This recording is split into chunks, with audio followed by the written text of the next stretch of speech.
நான் வந்து கோனார் ஆதிக்குடி 2வது தாய்க்குடி. எனக்கு நாட்டிலே 2 அமைச்சர் தான் பெருமக்களே. 2 அமைச்சர் 2 பேருமே என் மாவட்டத்தை சார்ந்தவர்கள் தான். ஏன் திருநெல்வேலியில கோனார் இல்லையா, கோயம்புத்தூர்ல இல்லையா, திருநெல்வேலியில இல்லையா, திருவண்ணாமலையில இல்லையா? 2 அமைச்சர் ஒரே மாவட்டத்துக்குள்ள. 2 அமைச்சர் தான் தமிழ் குடியில் 2வது பெரிய தொல்குடிக்கு. ஆனால் ஒரே வீட்டுக்குள்ள 2 முதன்மை அமைச்சர், முதல்வர் துணை முதல்வர் 2 பேரும் ஒரே வீட்டுக்குள்ள.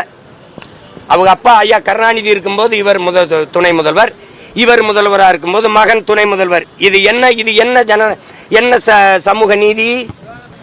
சரி, மேல்பாதி மங்கலத்துல கோயில் நுழைவுக்கு நான் தானே உள்ள கூட்டிட்டு போறேன்னு நீங்க பேச முடியல.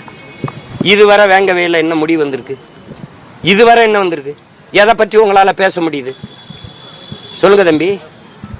எல்லாத்தையும் விட்டுட்டு கூட்டணி வச்சு நீங்க சாதிக்க போறது என்ன தம்பி? வென்று உள்ள போய் போன பெருமக்கள் பேசியது ஒண்ணு சொல்லுங்க. மக்கள் பிரச்சனையை இந்த நாடாளுமன்றம் சட்டமன்றத்திற்குள்ள கூட்டணி வைத்து போய் பேசிய பெருமக்கள் ஒன்றே ஒன்று சொல்லுங்க. ஒன்றே ஒன்று.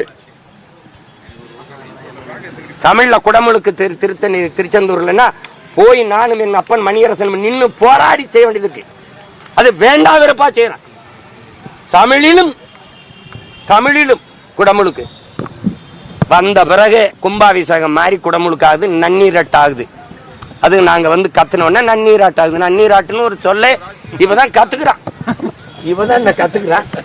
என்ன கொடுமை இது? தமிழிலும். ஏன்னா ஆப்பிரிக்கா, அமெரிக்கால, ஆஸ்திரேலியா, பிரான்ஸ்ல கேட்ட மாதிரி கால கொடுமை. மலேசியா நாட்டில் எங்கள் இறை முருகனுக்கு சொல்லும் போது தமிழ் கடவுள் முருகன், அவர் தமிழ் கடவுள். அப்ப சிவன் பெருமாள்லாம் என்ன கடவுள்? அவர் இங்கிலீஷ் கடவுளா, இந்தி கடவுளா?